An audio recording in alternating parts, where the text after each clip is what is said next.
Hey, bonjour! Eh bien, écoute, c'est la nouvelle année, alors j'en profite déjà pour commencer pour te souhaiter une très très belle année. Et aujourd'hui, ce qu'on va voir, c'est, comme chaque année, on a la tendance à prendre des résolutions et finalement, tu sais comme moi qu'on les tient jamais. Moi, ce que je te propose justement, c'est de pas avoir de résolution pour cette nouvelle année, mais au contraire, te fixer des objectifs et je vais t'expliquer comment tu peux justement te fixer des objectifs réalisables. Bonjour et bienvenue sur mon podcast Matrice Marketing. Vous êtes entrepreneur ou responsable marketing et vous ne voulez plus vous laisser manipuler par le marketing. Vous ne voulez plus que vos confrères ou vos concurrents vous prennent des parts de marché parce qu'ils exploitent pleinement le marketing. Apprenez vous aussi à manipuler le marketing à votre avantage. Mon podcast Matrice Marketing est fait pour vous. Alors, si tu arrives pour la première fois sur ce podcast Matrice Marketing, donc là c'est l'épisode 19, et en ce qui me concerne, donc si tu ne me connais pas, je suis Christophe Train, je suis réalisateur vidéo et formateur coach en marketing vidéo. En fait, en d'autres termes, j'accompagne les entreprises à passer une nouvelle étape dans leur business. Donc si tu es entrepreneur, ce podcast il est justement fait pour toi, dans le sens où je suis là pour donner chaque semaine au travers de ce podcast différents conseils, des astuces et en tout cas ma vision des choses concernant le marketing, la vidéo aussi, et puis plus largement l'entrepreneuriat, parce que évidemment tout ça s'intègre dans notre vie d'entrepreneur. Alors justement, dans notre vie d'entrepreneur, on vient de démarrer une nouvelle année, c'est l'année 2020, et qu'est-ce qu'on fait? Est-ce qu'on prend des résolutions ou pas? Comme je l'ai annoncé il y a 2 secondes, moi c'est vrai que j'ai décidé de plus prendre de résolutions, de plus avoir de résolutions pour la nouvelle année, parce que ça ne sert strictement à rien, c'est des choses qu'on ne tient jamais. Et tu sais pourquoi? En fait, on les tient pas parce que c'est des résolutions en général qui sont très vagues.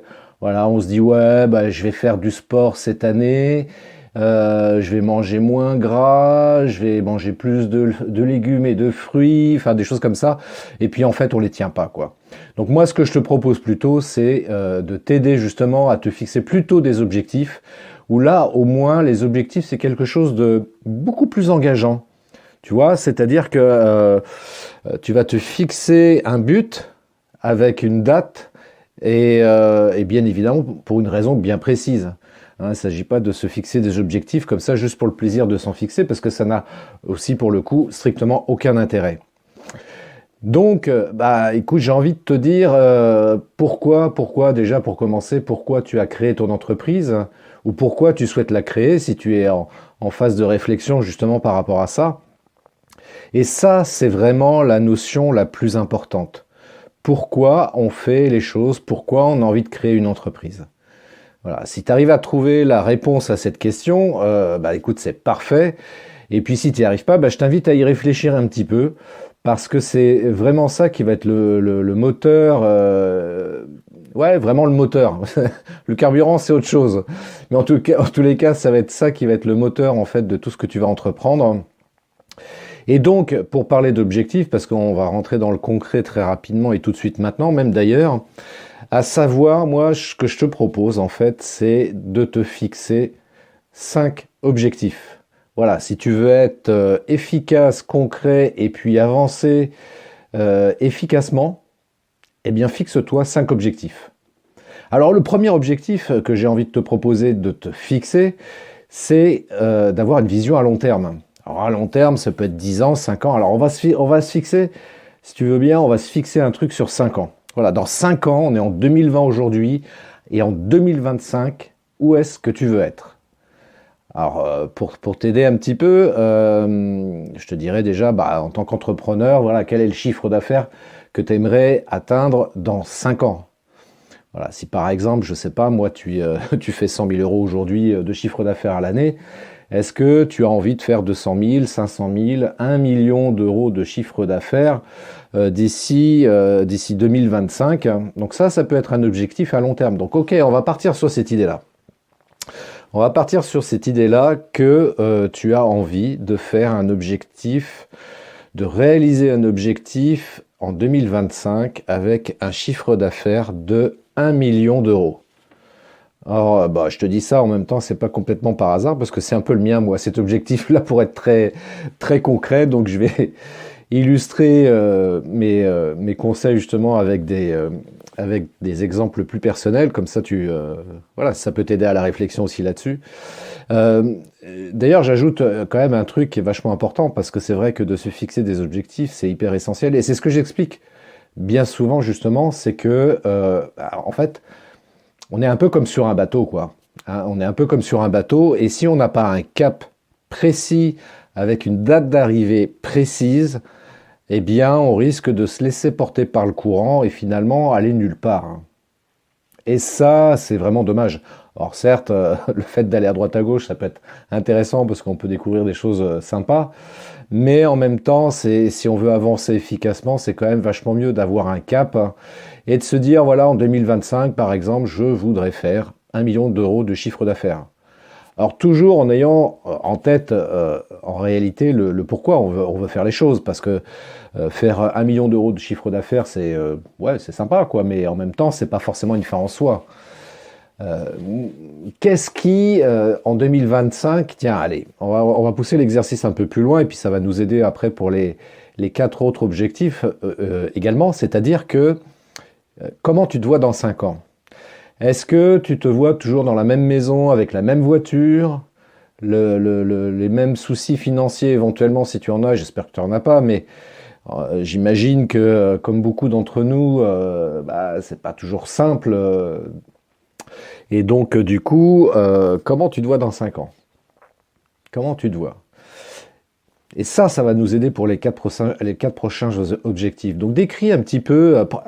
Voilà, ce que je te conseille, c'est de prendre un bloc, prendre du papier et un stylo. Alors, bien sûr, tu peux le faire aussi sur l'ordi, mais c'est quand même beaucoup plus. Je trouve que c'est beaucoup plus fort de l'écrire sur un papier, sur un bloc, sur un carnet, parce que il aurait été démontré, et je pense que c'est vrai, que le fait d'écrire les choses, ça s'ancre beaucoup plus dans le cerveau que le fait de l'écrire voilà, sur un document numérique sur l'ordi. Et donc moi, c'est pour ça que j'ai plutôt tendance à préconiser ça. Moi, tu vois, moi j'ai un petit cahier. Alors tu le vois pas parce que évidemment on est en audio, mais moi j'ai un petit cahier sur lequel voilà, je prends des notes et des choses comme ça. C'est des choses que j'écris parce que ça me paraît beaucoup plus fort. Et puis le fait d'avoir un carnet, bah forcément de temps en temps tu le reprends et tu te dis ah bah attends, qu'est-ce que j'avais noté à ce moment-là? Ah ouais, j'avais noté ça, j'en suis où aujourd'hui par rapport à ce que j'avais imaginé. Et donc bah, c'est important. Et donc du coup, donc sur ce carnet, je vais y revenir. Donc décris ta vie dans 5 ans. Comment tu te vois dans 5 ans? Voilà, c'était célibataire. Est-ce que tu te vois marié avec des enfants, dans une grande maison, en province, quelque part, dans un endroit sympa et calme, et avec un environnement comme ça qui est agréable? Ou est-ce que, bah, je sais pas, moi, ça peut être aussi, tu dois peut-être partir à l'étranger, par exemple. Pourquoi pas, hein, ça peut être une option aussi. Donc, bah, écoute, note-le. Et puis surtout, ce qui est important, eh bien, c'est surtout de ressentir ce que tu écris. Voilà, il ne s'agit pas d'écrire pour écrire en se disant, bon, on verra ce que ça donne, quoi. Si par exemple, tu te dis, moi, dans 5 ans, ce que je voudrais, c'est être marié et avoir 2 enfants, imagine-toi vraiment, visualise le truc, quoi. Visualise le truc afin que tu puisses vraiment ressentir ce que ça va euh, te procurer comme sensation et comme émotion, le fait de te projeter comme ça dans cet environnement que tu imagines dans 5 ans.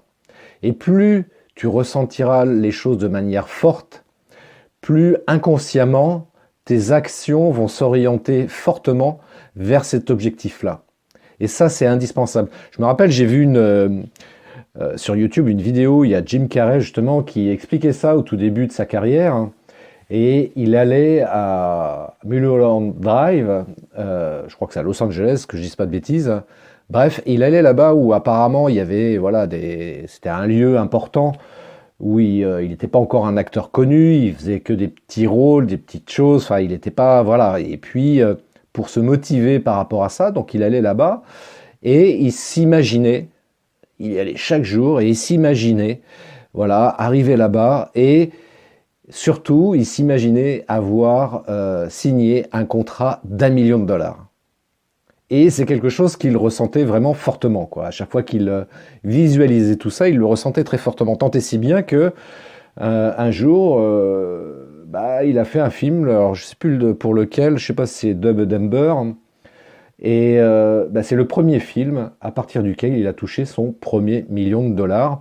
Et pour vraiment marquer le truc, ce qu'il explique, c'est qu'il s'était fait à lui-même un chèque bancaire d'1 million de dollars. Donc il avait toujours dans son portefeuille et régulièrement, donc il sortait ce chèque, il le regardait, sur lequel il y avait écrit 1 million de dollars à l'ordre de Jim Carrey. Voilà, ça c'est des choses aussi sur lesquelles on peut travailler. Voilà, c'est ce qu'on appelle en d'autres termes parfois de la visualisation créative ou créatrice, je sais pas. Mais voilà, c'est essayer de se donner des choses comme ça qui peuvent nous aider justement à visualiser très fortement, enfin qu'on puisse ressentir les choses de manière comme ça très forte. Et inconsciemment, on va être amené de cette manière-là à entamer des actions qui vont nous permettre d'atteindre cet objectif-là. Donc imagine-toi, dans 5 ans, comment tu vas être. Voilà. Ok, donc tu as écrit tes objectifs à 5 ans, ton objectif même principal à 5 ans. Donc c'est parfait, on va passer à la suite tout de suite. Alors la suite, l'objectif numéro 2, eh bien écoute, c'est simple, parce que pour réaliser cet objectif-là, il va falloir mettre des étapes intermédiaires. Alors moi, ce que je te conseille de faire, par exemple, c'est de faire un système de compte à rebours. C'est un magicien que j'avais vu dernièrement dans un événement qui s'appelle le Biz Club Live organisé par Alexandre Ross. Et le magicien, c'est ce qu'il expliquait quand il est intervenu sur scène pour faire des tours de magie. Et en fait, il disait, voilà, pour comprendre, en fait, pour réaliser un tour de magie, en fait, ce qu'il essayait d'imaginer, c'est l'étape qui arrivait avant, l'étape qui arrivait encore avant, et etc. En fait, il faisait un système comme ça de compte à rebours pour lui permettre de comprendre, voilà, de voir comment il allait réaliser son tour de magie. Eh bien, moi, ce que je te propose, c'est de faire la même chose par rapport à tes objectifs d'entrepreneur. Voilà, à 5 ans, tu t'es dit, voilà, je veux réaliser un chiffre d'affaires d'1 million d'euros, par exemple. Eh bien, imagine-toi les étapes à 4 ans, 3 ans, 2 ans et 1 an. Quelles seront ces étapes-là à 4 ans, 3 ans, 2 ans et 1 an? Alors, par exemple, ça peut être, dans 4 ans, moi, j'imagine d'être à 500 000 euros de chiffre d'affaires à l'année. À 3 ans, ça peut être, je sais pas moi, à 300 000 euros de chiffre d'affaires à l'année. Et puis à 2 ans, on va dire ça va être à 200 000 euros. Et puis à 1 an, 120 000 euros. Voilà, ça peut être ça, tu vois, de cette manière-là. Ce qui te permet déjà de visualiser comme ça un échéancier. Alors c'est un espèce, on pourrait appeler ça même, ça peut s'apparenter du moins à un espèce de bilan prévisionnel. Tu sais comme moi, voilà, c'est le genre de document qu'on nous demande de réaliser quand on crée son entreprise. Et du coup, tu peux faire la même chose donc sur 5 ans, mais de manière un petit peu différente. Voilà, vraiment t'imaginer concrètement, voilà, ok, à 5 ans, je prévois de faire 1 million d'euros de chiffre d'affaires, et à 4 ans, je vais faire 500 000 euros, etc. Donc une fois que tu as établi ces étapes intermédiaires, on va se rapprocher, on va arriver à cet objectif numéro 3, donc faire un échéancier, un objectif du moins à 12 mois, donc dans 1 an. Dans 1 an, on est là actuellement, au moment où j'enregistre cet épisode de podcast, on est en janvier 2020, donc en janvier 2021, voilà, comment tu te vois? Donc on a dit par exemple, je reprends l'exemple pour que ce soit plus simple, mais après à toi de définir tes objectifs à titre personnel, comment tu envisages les choses, bien évidemment. Donc pour illustrer mes propos, je vais prendre un exemple plus personnel. Donc moi, l'objectif numéro 3, donc à 12 mois, c'est de réaliser un chiffre d'affaires de 120 000 euros. Voilà. En janvier 2021, je veux pouvoir dire que j'ai réalisé un chiffre d'affaires de 120 000 euros. Et donc, par rapport à ça, on va prendre le même procédé que l'objectif numéro 1, c'est-à-dire qu'on va par exemple découper ça en 4 étapes intermédiaires, enfin c'était l'objectif numéro 2 même, prendre ça en 4 étapes intermédiaires, c'est-à-dire se faire des objectifs comme ça trimestriels, et de la même manière, on va faire ça à rebours. C'est-à-dire qu'on va prendre les 3 derniers trimestres, les 3 avant-derniers trimestres, et ainsi de suite jusqu'au premier trimestre. Ce qui va nous permettre d'avoir comme ça une vision étape par étape. Et donc, par exemple, bien, à la fin du premier trimestre, moi, en ce qui me concerne, donc pour atteindre cet objectif de 120 000 euros, je peux me dire, bah, ce que j'aimerais, c'est allez, on va être tranquille, on va dire, moi, je voudrais faire un chiffre d'affaires de 20 000 euros d'ici les 3 prochains mois. Deuxième trimestre, allez, on va être un petit peu plus ambitieux, on va dire 40 000 euros de chiffre d'affaires. 40 000 euros de chiffre d'affaires au deuxième trimestre, donc ça nous fait 60 000. Eh bien, on va dire sur le troisième trimestre, alors ce qui est embêtant, c'est qu'on arrive sur l'été, c'est une période en général qui est un peu plus calme, mais, on va considérer que on va mettre en place des choses qui font qu'on va pas être fortement impacté par la période estivale. Allez, on va dire 20 000 euros de chiffre d'affaires. Donc, ce qui nous fait 80 000, il nous reste encore 40 000. Bah, les 40 000, on va dire que c'est sur le dernier trimestre 2020. Voilà, on arrive comme ça à 120 000 euros si j'ai bien fait mes calculs. Enfin, l'objectif numéro 4, donc l'avant-dernier objectif. Donc pareil, on va programmer son prochain trimestre et on va se définir des buts mensuels. Voilà, fin janvier, fin février, fin mars. Voilà, quels sont les buts que je souhaite atteindre pour atteindre l'objectif que je me suis fixé donc sur le premier trimestre. Donc en ce qui me concerne, donc je veux faire un objectif de 20 000 euros sur le premier trimestre. Qu'est-ce que je dois faire? Donc si je divise ce chiffre par 3, on va dire ça fait à peu près, on va simplifier les calculs, on va dire que ça fait 6 000 euros par trimestre en moyenne. Qu'est-ce que je dois faire pour faire 6 000 euros de chiffre d'affaires chaque mois pour atteindre cet objectif de 20 000 euros à la fin du premier trimestre? Voilà, donc bien écrire encore une fois tout ça. C'est important d'écrire, hein. Je me permets d'insister, mais c'est super important d'écrire tout ça. Et puis enfin, eh bien écoute, il y a l'objectif numéro 5. Voilà. L'objectif numéro 5, eh bien, puisqu'on a découpé ça par mois, on va découper ça maintenant par semaine. Et on va travailler semaine par semaine, donc pour ce premier mois de l'année. Et donc semaine numéro 1, semaine numéro 2, etc. Et pareil, on va faire là, la même chose, hein, un rebours. On commence par la semaine numéro 4, 3, 2, 1. Et une fois qu'on aura défini donc les objectifs de 3, 4, donc je te rappelle, l'objectif numéro 2, c'était de mettre des étapes intermédiaires entre 5 ans et 1 an. L'objectif numéro 3, c'était de définir donc les objectifs trimestriels, et l'objectif numéro 4, c'était de définir des objectifs mensuels. Et de cette manière, ça va te permettre de pouvoir construire et mettre en place des points de passage. Donc ça va te permettre de mesurer un petit peu, d'analyser un petit peu ton avancée. Alors, qu'on soit bien d'accord, hein, il ne s'agit pas de se mettre la pression non plus, hein. Si par exemple, moi j'ai dit, mon objectif le premier mois, c'est de faire 6 000 euros de chiffre d'affaires et que je fais que 4 000, bah, c'est pas grave. C'est pas grave.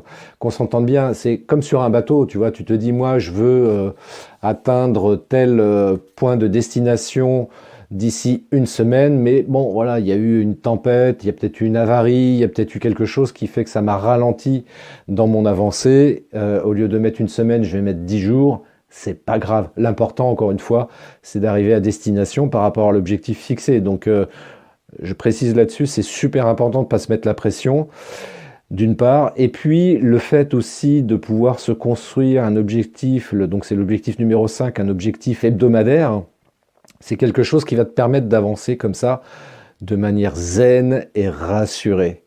Voilà, tu vas avancer petit à petit, tout doucement mais sûrement, pour atteindre ce gros objectif que tu t'es fixé comme ça à 5 ans. Donc c'est beaucoup plus facile d'appréhender les choses de cette manière-là, plutôt que de se dire, brut de fonderie, ah bah oui, moi dans 5 ans, je voudrais atteindre 1 million d'euros de chiffre d'affaires, alors qu'aujourd'hui, peut-être que tu fais, moi je sais pas, peut-être que tu démarres même tout simplement, tu es en phase de démarrage, et puis tu dis, dans 5 ans, je voudrais atteindre 5 millions d'euros de chiffre d'affaires. Si tu n'as pas défini clairement toutes ces étapes-là et fait un programme annuel, un programme trimestriel, un programme mensuel et un programme hebdomadaire, ça va être compliqué pour toi d'y arriver. Même ce bilan prévisionnel qui lui est obligatoire quand on crée son entreprise, donc qui est sur 3 ans, même lui reste relativement vague parce que voilà, il n'y a pas de date précise, il n'y a pas de jalons intermédiaires qui vont nous permettre voilà, de pouvoir avancer avec ces étapes intermédiaires et d'avancer de manière tranquille, quoi. Et donc du coup, ben, forcément, dans la majeure partie des cas, ces bilans prévisionnels sont des choses qui sont, pareil, on se rend compte au bout de 3 ans qu'on n'est pas du tout là où on voulait arriver. Alors parfois c'est plus, et c'est tant mieux, mais bien souvent c'est en deçà de ce qu'on avait prévu. Donc voilà, le plus simple c'est vraiment d'écrire les choses de manière très formelle sur un bloc. Voilà, tu prends un papier, un stylo, tu notes tout ça, et puis ça te permettra d'avancer de manière tranquille. Ce qui peut t'aider aussi, je reviens sur cet exercice de visualisation parce que c'est vrai que c'est quelque chose sur lequel on mesure pas la valeur de ce que ça peut générer pour nous. Je vais dire n'importe quoi, mais si par exemple le fait de pouvoir générer 1 million de chiffre d'affaires, ça va être l'occasion pour toi peut-être je sais pas moi, de te faire plaisir, de t'acheter une voiture, je sais pas, je vais dire n'importe quoi, une Tesla, bon ça coûte excessivement cher quand même, mais bon, tu peux mettre ça sur le compte de l'entreprise, il n'y a pas de souci, mais euh, bah, si c'est une Tesla qui te motive, etc., bah, affiche une photo d'une Tesla. Je sais pas, voilà, un truc comme ça. Si c'est par exemple le fait d'avoir, voilà, t'es célibataire, tu veux te marier et avoir des enfants, bah, je sais pas moi, mets des photos de famille comme ça sur un tableau ou sur ton frigo, peu importe, hein. Mais il faut que ce soit des choses que tu puisses porter le regard quotidiennement. Voilà, ça va te stimuler aussi pour avancer. Donc voilà, tu mets des photos, tu peux mettre des citations aussi, ça peut aussi pas mal aider d'avoir des citations inspirantes sur lesquelles on va pouvoir comme ça se motiver, hein. Et mais encore une fois, il faut que ce soit, je me permets d'insister là-dessus aussi, il faut que ce soit tous les objectifs que tu te fixes, que ce soit à 5 ans ou dans la semaine, il faut que ce soit vraiment des objectifs entre guillemets ambitieux et pressants. Pressants dans le sens où tu te dis, bah, ouais, il faut vraiment que voilà, j'atteigne cet objectif-là parce que c'est urgent, quoi. Faut que j'y aille. C'est ça qui va me permettre d'avancer parce que c'est juste encore une fois un objectif pour mettre ça sur un bout de papier et puis finalement c'est pas quelque chose voilà, qui te fait kiffer. Ah, ça va pas être terrible, quoi. Donc moi c'est ce que j'ai fait. Donc pour le coup, bah, je sais pas si Adrien m'écoute, mais Adrien m'a un peu aidé dans cette voie-là aussi, entre autres, hein. Et donc c'est vrai que de pouvoir comme ça, par exemple, notamment de se faire un programme hebdomadaire pour se dire, voilà, alors là, cette semaine, je prévois d'avoir ces objectifs-là. Ça peut être même avoir des objectifs quotidiens, de se dire, bah tiens, alors moi, le soir, ce que je fais maintenant depuis le 1er janvier, très, très concrètement, voilà, j'ai un petit carnet sur lequel je note mes choses à faire pour le lendemain. Donc je programme ça, par exemple, j'ai noté pour aujourd'hui donc de faire mon épisode de podcast. J'ai noté de filmer, d'envoyer des fichiers vidéo donc à un collègue.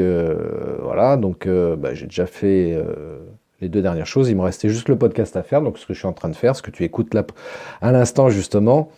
Et puis je fais ça donc du coup quotidiennement pour m'aider à avancer là-dessus.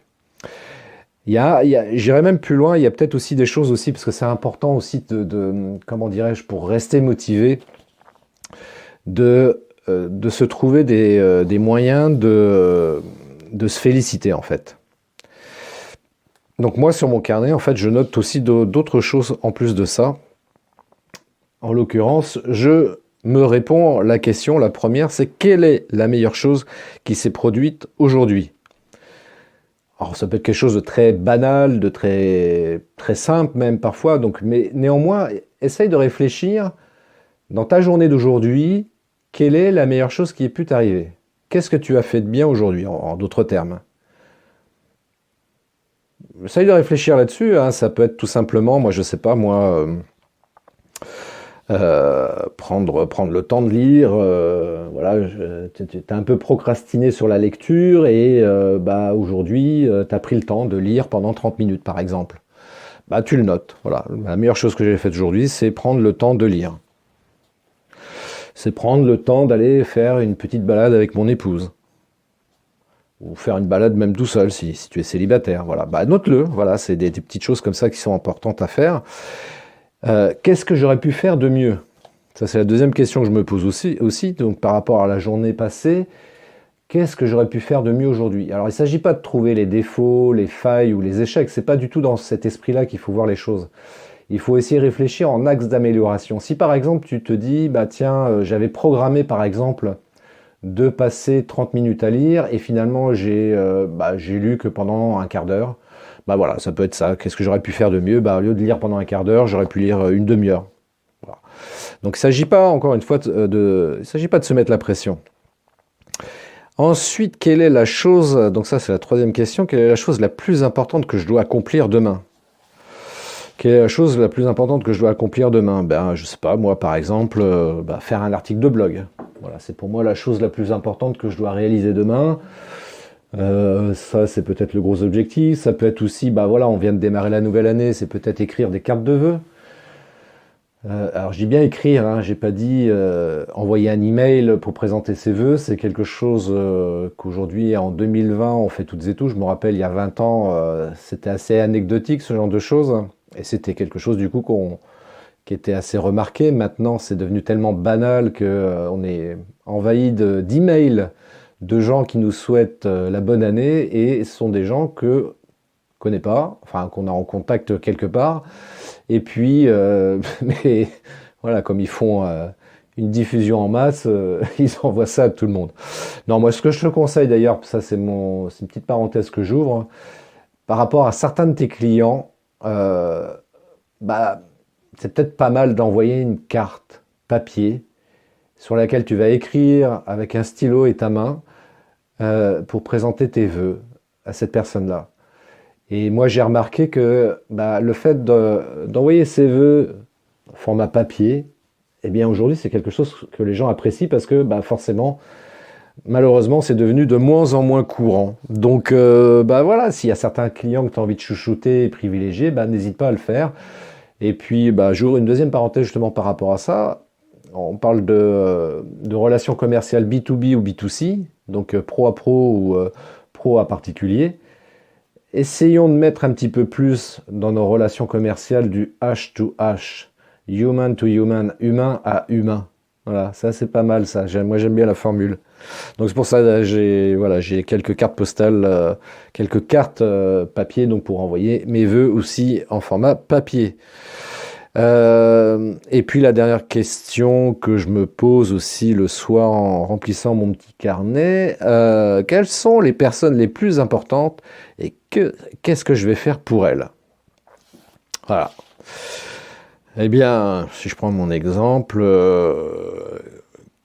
j'ai mis par exemple ma femme là pour aujourd'hui et aller faire une balade dans les bois. Parce que voilà, on habite à la campagne, donc forcément c'est facile d'aller se promener un peu dans la nature. Et ça, c'est vachement agréable aussi de pouvoir se promener dans la nature. Parce que, si tu habites en ville, c'est bien aussi, hein. L'important, c'est de faire un petit peu de marche quotidienne. Si tu es quelqu'un comme moi qui, pour le sport, c'est un peu plus compliqué, quoi. Mais au moins de faire un peu d'exercice, au moins de marcher, c'est quand même déjà le minimum vital pour avoir une condition physique à peu près correcte. Voilà, écoute, je pense que je t'ai dit pas mal de choses. Moi, ce que je t'invite à faire, donc, c'est de réécouter ce podcast et puis de noter tout ce qu'on vient de voir ensemble. Donc, te noter ces 5 objectifs et puis vraiment de planifier tes actions quotidiennes de manière la plus précise possible, de ressentir vraiment les choses le plus intensément possible. Et encore une fois aussi, ce qui est hyper important, entre ton objectif à 5 ans et celui de cette semaine, faut qu'il y ait une cohérence. Si par exemple, tu as envie à 5 ans d'être chanteur, je sais pas ce que j'allais dire, si tu as envie d'être chanteur et qu'aujourd'hui tu es plombier, alors c'est possible, mais il va falloir que tu crées une cohérence par rapport à cet objectif-là. C'est-à-dire que tu vas dire, ok, aujourd'hui je suis plombier, mais pour être chanteur dans 5 ans, peut-être qu'il va falloir que je prenne des cours de chant, que j'apprenne la scène, peut-être la danse, enfin bref, tout un tas de choses qui vont me permettre d'atteindre cet objectif-là. Parce que si tu es plombier aujourd'hui, tu dis, moi cette semaine, j'ai des travaux de plomberie à faire dans la semaine pour tel et tel client, ça manque de cohérence par rapport à l'objectif. Donc reste cohérence, reste bien aligné par rapport à ça. Ça, c'est super important également. Et puis, ressent beaucoup de gratitude aussi. Ça, c'est un truc que les gens ont du mal à faire, de remercier. Alors, on a tendance, alors c'est beaucoup plus facile, j'avoue, de remercier pour, comment dirais-je, pour les choses sympas qui nous arrivent. Et quand il y a quelque chose de moins sympa qui nous arrive, on a du mal à remercier. Moi, le premier, hein, j'avoue, hein, quand il y a quelque chose, une galère, un truc très émotionnellement impactant, bah, c'est difficile. Mais je me suis rendu compte aussi le fait à un moment donné et très rapidement de prendre du recul par rapport à tout ça et de dire ok, je remercie parce que c'est vrai que cet événement-là est quand même intéressant parce que il me fait réaliser certaines choses et puis c'est pas par hasard que c'est arrivé, donc forcément c'est pour m'apprendre quelque chose. Et donc et puis bien souvent a posteriori quand on y réfléchit bien longtemps plus tard, on se dit bah ouais, finalement c'est bien que ça me soit arrivé ça. C'est vrai que sur l'instant c'était ouais, c'était chaud patate quoi. Mais ouais, merci quand même, quoi. Donc ouais, la gratitude, ouais, c'est important aussi de l'avoir tous les jours pour tout ce qui nous arrive de très sympa et de moins sympa aussi, parce que tout a sa raison d'être et donc forcément, rien n'arrive par hasard et s'il y a des difficultés qui se présentent à nous, justement, c'est pour nous aider à progresser. C'est encore une fois cet exemple-là que je reprends régulièrement, l'exemple de la montagne. Quelqu'un comme ça sur les réseaux qui m'a interpellé sur un autre sujet mais qui s'en rapprochait et qui me disait ouais j'ai de la galère, comment je peux être optimiste, machin, etc. J'ai que des emmerdes et tout. Et je lui ai répondu en prenant cette image-là, en lui disant bah voilà, quand tu es en bas d'une montagne et que tu as pour objectif d'arriver au sommet de cette montagne-là, si la montagne est toute lisse, très franchement, ça va être super compliqué de grimper dessus, quoi. Très très franchement, ça va être super compliqué. Donc heureusement que sur la montagne, il y a des aspérités. Heureusement que sur la montagne, il y a des gros rochers qui vont peut-être te ralentir dans ton avancée. Parce que c'est ça qui va te permettre de progresser. Voilà. Et dans la vie, c'est pareil.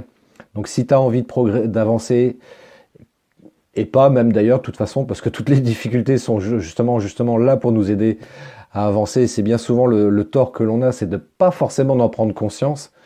Parce que naturellement, on a ce sentiment de se dire c'est injuste, c'est pas normal, pourquoi j'ai que des galères, pourquoi il m'arrive que ci, que ça, machin, hein, j'en ai marre. Hein.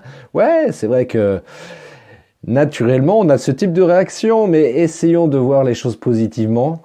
Ça ne nous enlèvera pas les difficultés de la vie, loin de là. Mais en tous les cas, ça nous permettra d'avancer beaucoup plus sereinement. Et moi, ça sera le meilleur conseil que je puisse te donner aujourd'hui. Voilà, fonce, ne lâche rien, quoi qu'il arrive en 2020. Et malgré les difficultés qui vont se présenter à toi dans l'année, et il y en aura, ne lâche rien, n'abandonne pas. Parce que voilà, le bonheur est au bout de la foulée. Comme je disais à l'époque quand je faisais de la course à pied, j'ai fait 2 marathons d'ailleurs pour l'anecdote, mais ouais, le bonheur est au bout de la foulée. Donc avance quoi qu'il arrive, reste positif dans ta tête. Et dis-toi que s'il y a une difficulté qui se présente à toi, c'est normal et c'est même très bien, c'est même super. Donc remercie pour ça, parce que c'est justement cette difficulté qui va te permettre d'avancer. Parce que quand on est trop confort, en général, on se laisse un petit peu couler, on se laisse un peu aller, et c'est pas là où on avance le plus, et c'est certainement pas là où on apprend le plus. Au contraire, c'est dans les difficultés où on apprend le plus vraiment, quoi. Donc ne lâche rien, continue à avancer comme ça, et puis écoute, si tu veux qu'on en discute ensemble, tu vas sur christophetrain.fr, j'offre une session stratégique de 45 minutes, on peut échanger là-dessus ensemble. Et puis surtout donc sur l'entrepreneuriat, le marketing vidéo aussi. Hein, ouais, ça, moi j'ai un grand plaisir d'aider et d'accompagner les entrepreneurs parce que l'étant moi-même, je connais les difficultés que c'est d'entreprendre. Voilà, on est en 2020, ça fait 10 ans que j'ai créé mon entreprise, donc je peux en parler un petit peu quand même. Voilà, donc je peux échanger, je peux apporter voilà, mes réflexions, mais ouais, on peut en discuter ensemble. Donc c'est toujours intéressant d'échanger avec quelqu'un et surtout de pas rester tout seul dans son coin, parce que rester tout seul dans son coin, c'est pas bon, parce qu'en général on tourne en boucle et d'en discuter avec quelqu'un, parfois ça permet d'avoir un regard extérieur sur sa situation et peut-être de nous apporter un éclairage, en général c'est le cas en tous les cas, nous apporter un éclairage différent sur les choses que l'on peut vivre et sur les objectifs qu'on peut avoir aussi dans sa vie d'entrepreneur. Donc, écoute, voilà, je t'ai tout dit. Donc, fais-toi plaisir, contacte-moi, envoie-moi un message. Et en tous les cas, prends rendez-vous si tu le souhaites, évidemment. Il n'y a absolument aucun caractère obligatoire. Et encore une fois, je le précise, il n'y a rien d'engageant là-dedans. Hein, je te propose pas ça pour te vendre quelque chose derrière, qu'on soit bien clair là-dessus. Hein. Moi, mon kiff premier, c'est d'aider les entrepreneurs. Voilà. Après, s'il y a nécessité, si tu l'exprimes toi aussi clairement, le besoin que je t'accompagne un petit peu plus, on peut mettre en place quelque chose évidemment, quoi, mais il n'y a absolument aucun caractère obligatoire par rapport à ça. Donc reste tranquille, tu peux m'appeler juste pour qu'on discute comme ça. Déjà c'est pas mal de discuter sur ces problématiques. Déjà ça permet des fois, bien souvent, d'avancer déjà avec beaucoup plus de clarté et de lucidité. Eh bien écoute, je te souhaite à nouveau une très belle année, je te souhaite plein de bonnes choses, de la santé, de l'amour et puis surtout la réalisation de tous tes objectifs, même les plus ambitieux. Je te donne rendez-vous pour un prochain épisode sur ce podcast Matrice Marketing. Ciao! Merci d'avoir écouté cet épisode de mon podcast Matrice Marketing. Laissez-moi un avis 5 étoiles, laissez-moi un commentaire et partagez cet épisode sur vos réseaux sociaux préférés. Je vous donne rendez-vous à très bientôt pour un nouvel épisode de mon podcast Matrice Marketing.